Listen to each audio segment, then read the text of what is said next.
Washed out roads and forced evacuations in the Northeast with more rain forecast throughout the day. As the sun goes down in Vermont, attention is shifting to major rivers that are forecast to flood overnight and in the morning. Officials are warning that much of Montpelier will see severe flooding by morning.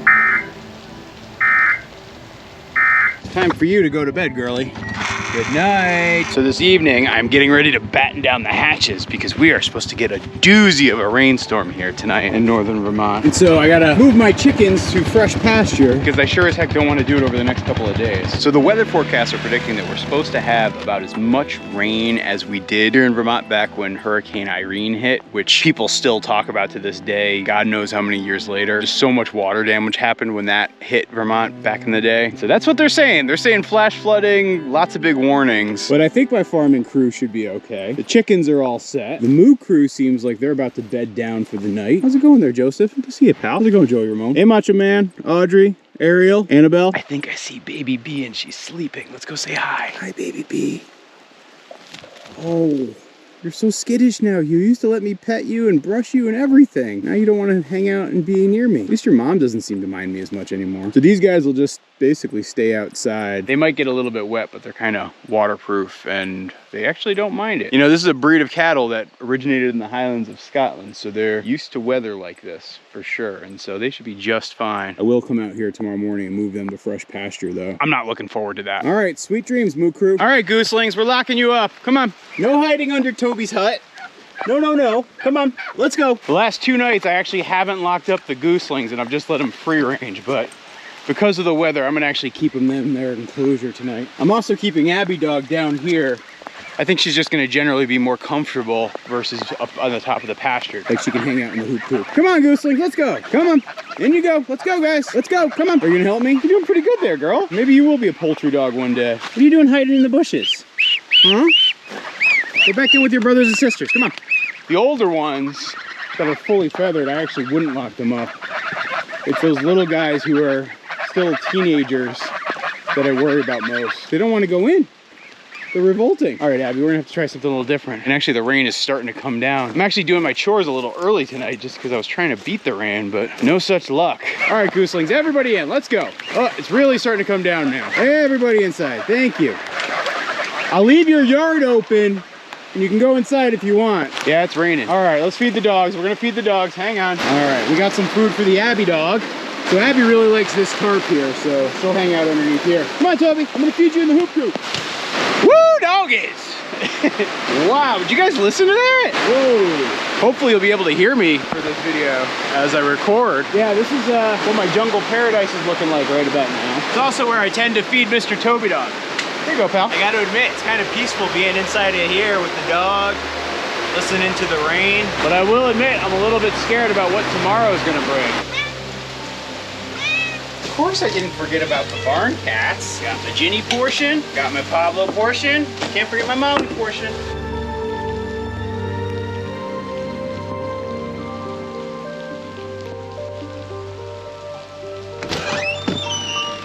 Oh boy. Well, we got another rainy one. It has rained pretty much non-stop when I was finishing up my chores around, I don't know, it was like probably 8 o'clock last night. So now 6:30 in the morning, so it's actually much later in the day than usually start the chores. But yes, it is most definitely a rainy one today. It does not seem like we have nary a barn cat in sight. I don't know.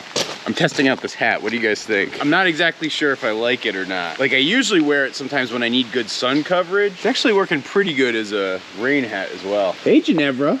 Oh, you're seeming pretty cranky there, huh? You're like, come back under the barn. Come here, sweetie. You hanging in there? Yeah, Ginny loves actually staying in this barn these days. I think of all 3 of the barn cats, she's the one who's adopted it as her home most. Speaking of the barn, Alfred has been making a ton of progress on his stone wall here. I think this is gonna ultimately look pretty gosh darn epic. I mean, look at this thing. This is a work of art. Given the weather forecast, I do not think Alfred's gonna be doing any artwork today. I gotta admit, this hat is driving me insane. I'm changing to a different one. That's much better. What do you think, Jin? You're just cranky. She's like, give me some food and go undercover. I don't want to be here. I will admit, this is one of those farm days where I don't quite have the same excitement and energy when I come out in the morning that I usually do. Let's see how this is all holding up. Ooh. So the other little project that Alfred has been doing lately is He's been designing this swale so that it sends the drainage, you know, down this way and down that way towards the stream. Of course, it's looking a little bit soggier than I would have hoped. Also not visible this morning are my large white farm dogs. I don't see them anywhere. Toby dog, Abby dog, where are you guys? Oh, there's Abby dog. Hey, Abby Dabby Doo. Yeah, you appreciating staying down here today? Oh, my poor little soggy girl. Oh, hey, Toby. Oh, Toby was out patrolling. Hey, pal.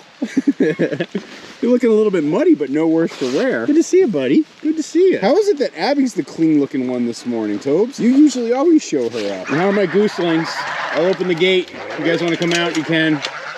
Let you do your thing. Wow. Yeah, we've gotten a lot of rain so far tonight. I mean, look at this, right? Pond is starting to fill up pretty nicely. A lot of water coming in here. It was actually looking really low. These poor weird chickens are looking so soggy. You might notice I only have 5 weird chickens out. We got Rosette, we got Mr. Frizzle, we got Bet, we got Captain Janeway, and we got Rosie. There's actually one more weird chicken. She has started to sit on a nest. I'm trying not to disturb her, basically. And so what I'm hoping for is for her to hatch out some chicks in the very near future. I am going to have to modify the stairs for the weird chicken house, though. There's no way baby chicks can get up and down that, and so I'm gonna have to figure out something a little bit different. And yes, I keep adding more stickers, but I'm not gonna add any new stickers today because it's too wet and rainy. But that said, yesterday I actually received maybe the most incredible sticker I've ever seen. Or actually, I should say stickers. Would you guys look at that ridiculousness? Whoever sent me those truly knows my sense of humor and taste, and so thank you. Things seem rather quiet over at the beehives today. We'll let them just stay dry. Let's go check in on our ducks and geese. I think of all of the animals on the farm, they're probably the happiest about the rain because pretty sure we're gonna have a couple of swales that are full with water right now. Like we had some like serious like flash flooding style stuff going on last night, and so I wouldn't be surprised if we have some swimming activity back here. How's it going, gooses? How are you guys doing? How's it going, Bruce the Goose? Everybody looks wet, but no worse for wear. What's this little runner duck doing out over here? Why aren't you with the other ducks? Hey, Ron Swanson. Hey, Jemima Puddle Duck. How's it going, girl? Oh, she's sitting on a nest. You keep doing your thing, girl. Yeah, we do. Look at that. We got a full-on stream going here. Yeah, this is like straight up duck habitat heaven. Yeah, between the warm temperatures and the heavy rains, you actually couldn't ask for a more perfect situation for ducks to thrive in. So I think this part of the plan is working. Oh, would you look at these intrepid goslings? Enjoying life on the pond, eh? All right, Abby, you wanna come with me and we're gonna go check on your cows and chickens? Yeah, this is kind of a less enjoyable ride on the bike. I guess I could have taken the ATV, but I actually worry that the ATV would do more damage to the muddy pastures, and so the lower impact of the bike I see as a positive. It's like the bike gets less traction when the grass is super, super wet. Kind of an interesting observation. So I guess picking up on a development on the farm that I covered in a recent video, but didn't really kind of close the loop with you guys on, is I know there was the issue of Abby escaping. I think I've solved that problem. Essentially, to solve it, what I did was I put 2 strands of wire, like 2 extra strands of high tensile wire on the fence, and then I actually cut a lot of the brush that was touching up against the fence, and so I expanded the electrical coverage to be lower, and so I think that has taught Abby to stay in place when she needs to. Of course, I haven't really had a chance to put that to the test because I actually still haven't quite finished all the work. I did the entire south side and a big chunk of the west side, but I have not done the north side yet. So essentially time will tell on that one. It's funny, the other night Allison and I were talking. Allison has always seen Abby is somewhat of a escape artist, and she said I should have known better because ever since she was a puppy and she scaled that puppy fence, yeah, she's been a little bit sneaky. I'm probably gonna have to move Abby's doghouse too if I want to keep her close to the cattle. Definitely not doing that today either. Good morning, crew to moo. How do you do? You making a whole lots of poo? Well, hopefully I don't get any on my shoe because I don't think that'd be cool. Hi, baby bee. I actually wonder if I'm gonna even need to fill their water trough yet. I switched back to the 100-gallon trough. You know, I had been actually using this 40-gallon trough here, and I'm still filling some water into it for baby B, even though she's still drinking mostly milk. But I'm just finding that particularly on the hot days, the cattle go through more than the 40 gallons in a given day. And so it means I have to run it multiple times. And so I'd much rather run it only like once or twice a day versus multiple times. We got some yucky blucky pasture up in here. Ugh. It's gonna be a couple of days before I can get the tractor up here to brush hog more. I've been starting to brush hog certain areas just to keep them from getting out of control. I have more grass than cattle, and so that's a good problem to have, I guess, but it is a problem that needs to be managed. I know there's gonna be some folks who say I should just be haying it, but then that means I have to add haying equipment, and it's like a whole nother expense and work stream that I have to tackle, and I don't think it quite makes sense for me right now. I think the thing I want to do more long term is just keep adding more cattle. One day, baby B, you'll give me some more cattle, right? And how's Mr. Joseph? How are you doing, buddy? Good to see you. How's my macho stud? Good to see you, pal.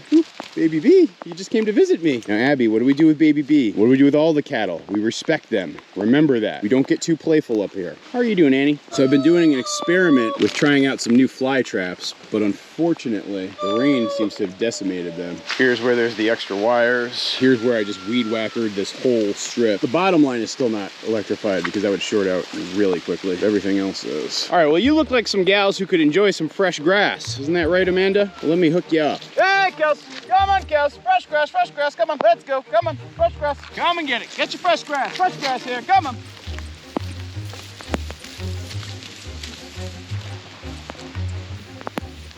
Okay, Abby, you're reunited with your cattle. You happy now?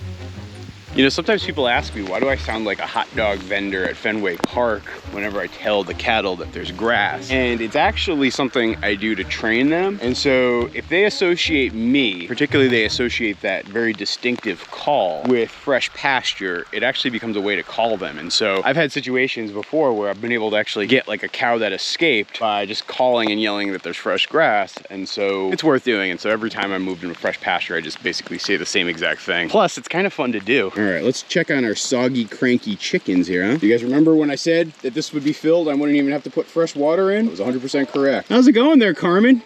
You're looking kind of a mess. Yeah, chickens hate the water. The ducks and geese are always pretty darn happy with days like today. The chickens, they are not fans at all. You guys just decided to stay dry in here? I don't blame you. Oof, even their feet got all wet. So these are actually grains from a brewer friend of mine, my buddy Jeff over at Whirligig. He had some issues with some beetles, and so it makes fine chicken and pig feed, even though you would not want to use it to brew beer. Give you a fresh dry scoop on top to encourage you guys. Black Francis, you have had better days, that is for sure. I don't know if you guys can hear that noise that Black Francis is making, but it's actually him telling the ladies that there's good fresh food here. I think it's called tidbitting is actually the actual name of it, when a rooster calls over and provides food to his hens, and that's what Black Francis's job is. He's our main rooster. We have the Moron brothers, but they're kind of like second bananas.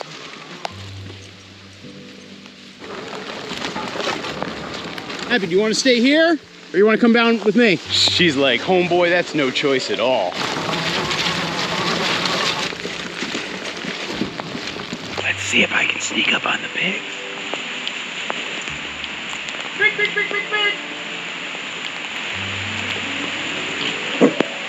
Hey, ladies. Yes, it is a muddy mess down here at the pig yard today. All those pig wallows have turned into pig ponds. You know, I've always read stories about how like hippopotamuses and beavers have been responsible for many large bodies of water based on their just animal activity. You know, the beavers really driving a lot of the stream and creek activity, particularly in North America. The hippopotamus is creating a lot of ponds and lakes, particularly in Africa. And seeing these ladies work this area like this, I can actually understand it. I mean, would you look at this spot right over here? Like, this is an honest to goodness pond that we have in progress, thanks to these girls. Oh boy, would you look at that? Gonna be having some fruit very soon. We're already starting to get mulberries. I'm having to fight the birds for them. They're actually very tasty. That is good. Yeah, the problem is as soon as they get ripe, the birds come right in and steal them. Of course, I don't mind sharing with nature. Speaking of water, let's go see how our stream is doing. Whoa, this is crazy.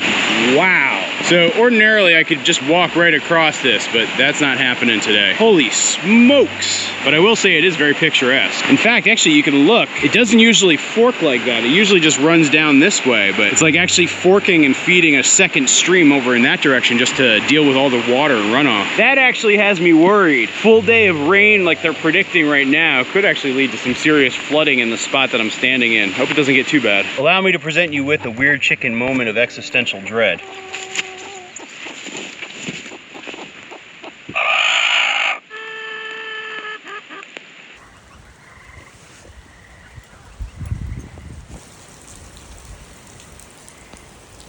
I will have you guys know that the barn cats have not left the cover of barn for pretty much the entire time of chore time. Enjoy, you guys, and stay dry. All right, now I'm heading into town because I have a whole bunch of stickers to drop in the post office box. If you guys receive stickers from me that have like a water damaged envelope, please know it's not the post office's fault, it's entirely mine. But at least you'll know why.